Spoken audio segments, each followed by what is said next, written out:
They came by bus, train, and car from California, Colorado, and Connecticut. Thousands of people who plunked down the $15 admission to be among the first to see the Louisiana World Exposition. The tickets to get in were $44, and the parking is another $5 or so, so I'm up to $50, and I'm not in the gate yet. But once they passed the turnstiles, they found themselves in a man-made wonderland.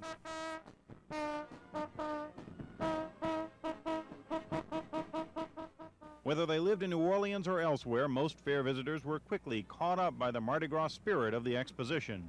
It's wonderful. Pretty good so far. We've been looking forward to it since November. It's marvelous. It's the best thing that ever happened in New Orleans, I think.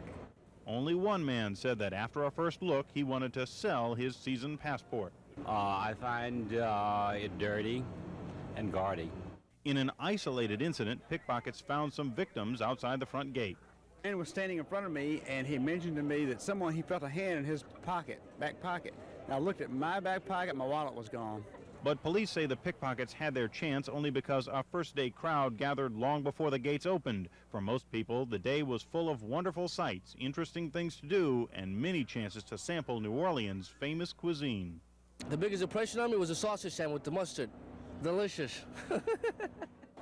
Lines quickly formed outside the more popular attractions. Not very good news for those waiting in them, but excellent news for fair officials who say 12 million people need to visit this fair between now and November to make this $350 million exhibition break even. I'm Bill Capo, Channel 4 Eyewitness News. What was once billed as an opportunity for the entire world to get reacquainted with New Orleans unfortunately turned into a spectacle for the world to watch. But despite all the problems, 7 million people passed through the fair's gates. And most agree, even though it was not the most successful fair, it was a darn good show. Good evening. Well, the fair may be closed, but the celebrating has not yet stopped. John Snell is standing by where the good times are continuing to roll at the fair site. John, what's happening there? Eric, there are actually fewer people here than it looks. We've still got a few diehards here. We're attracting a little attention. The party officially closed, however, and you can hear the police in the background letting everyone know that it's time to leave.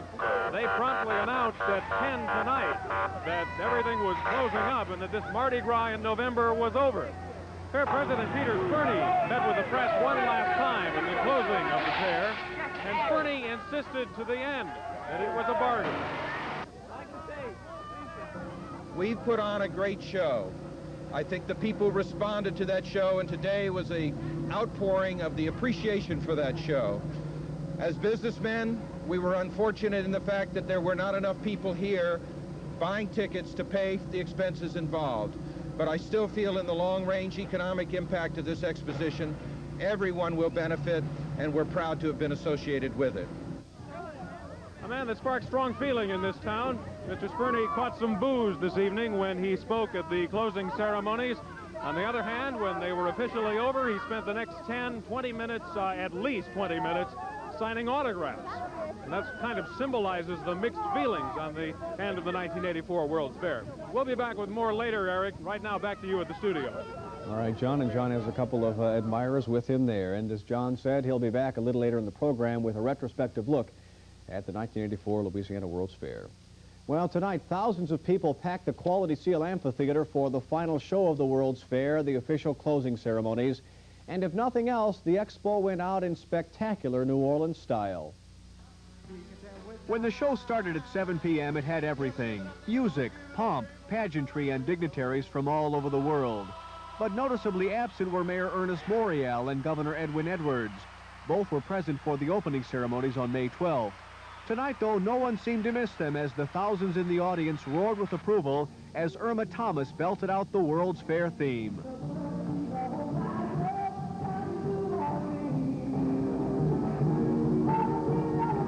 The realities of all the problems the fair ran into over its 6-month life were downplayed, but not forgotten in remarks from the mayor's representative, Alberto Fowler.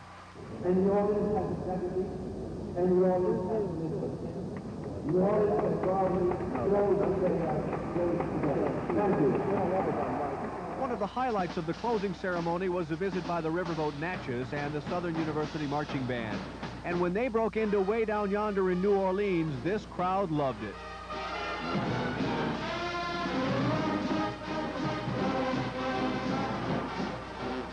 And by the looks of this show, you would never know that the World's Fair was problem-plagued from its beginning, laden with controversy and ending in bankruptcy. Tonight, it went out with style and grace, and these New Orleanians loved it. Thank you on behalf of all of us who worked so hard to make this dream a reality. And now, I officially proclaim the 1984 Louisiana World Exposition officially closed. Then came the fireworks and the end of the 1984 Louisiana World Exposition. Close the fair on an upbeat note is what the Expo was hoping for, and that's exactly what happened. It was a day to forget that Expo 84 was a financial disaster. It was a time for thousands to bid farewell to the so-called once-in-a-lifetime experience. An experience that leaves behind a trail of sweet and bitter memories. However, the sweet memories outweigh the bitter ones. Are you sad to see it close? Well, yeah, I'd like to stay open a little while longer. It was hoped that such crowds would have flocked while the Expo was open. However, such a turnout closing day has meant ending the show with some pride and dignity.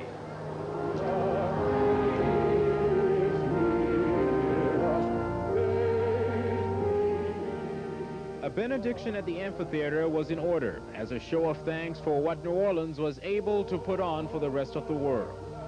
And I hope that we'll pause and reflect on this tremendous progress, and that we hope that all of us will leave from this place and go forth and help to make the world a better place.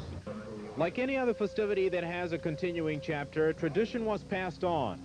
Aboard a Viking ship that sailed here from Norway, it was through a telephone hookup via satellite. Expo officials extended wishes of good luck to future Expo hosts in Canada and Japan. Rightly so, they'll need it. James McCullough, Eyewitness News, Night Watch. With the closing of the fair comes the suspension of service on the Expo's gondola. The gondola shuts down tonight with commuter service scheduled to resume December 16th. In the meantime, crews will install a new cable and perform some preventative maintenance on the gondola cars. Now, memories of the fair are still in the minds of many New Orleanians by their own private thoughts of the Expo tonight. Today, some people shared their remembrances with our Mike Longman. The weather cooperated, pouring down brilliant sunshine mixed with crisp autumn air as a big crowd showed up to say a last goodbye to the fair. It's pretty crowded today. Claustrophobia with all these people around. On its final day after a 6-month run, this fair has been acclaimed a financial disaster and an entertainment success. The last day produced some rather mixed emotions. No, I think it was okay, but just put us in a hole a little more than money. Just glad it's over with. We've been here, what, about 30 times? At least. And we were here the opening day, and now it's just sad. For some fairgoers, this last day was their only glimpse of what's been going on here. The last day is the first time. I'm enjoying it a lot. For others, it was a final day to see familiar sights and maybe make a few new friends. And I've been out there hunting 12 times already, and I enjoyed everything, and I've seen everything already. I wish they would stay here. Over at the Australian Pavilion, the fair was a chance to get to see America up close and even stay on a while now that it's over. I'm going to travel America and Europe and then go back to Australia. Some people got involved with the fair to make money and are now happy just to have gotten out with their shirts. I know we'll clear all our bills. I can say that much. Others just came to see what all the hoopla was about. What will they remember about this fair?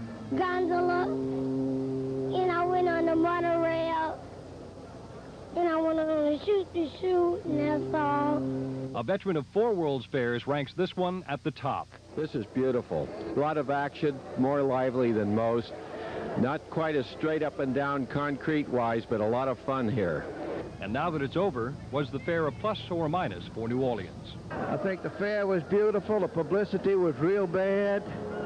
And I think, you know, with a little help, I think it would have been a great success. Mike Longman, Eyewitness News, Night Watch.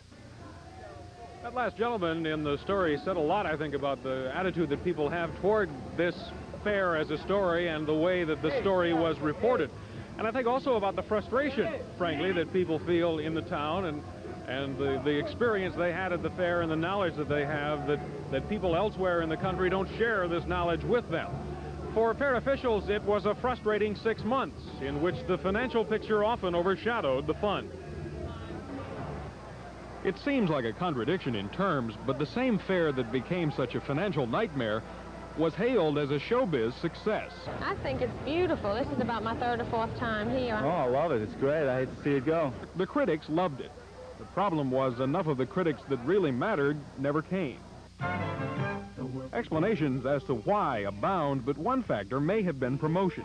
The fair didn't begin its big advertising push until 3 short months before its opening, and when it did, it spent $2 million less than Knoxville had 2 years earlier. If you set high goals, you've got to be willing to put the resources into place to reach those goals.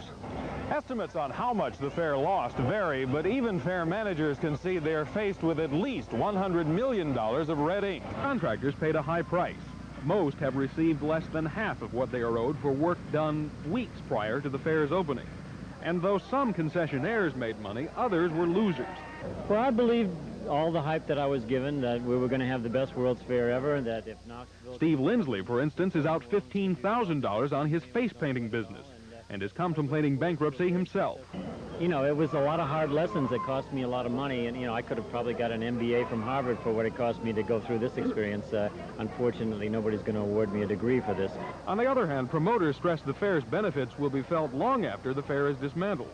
Among the so-called residuals, the Rouse Company's $55 million Riverwalk development in what is now the International Pavilion, a unique addition to the rapid transit system.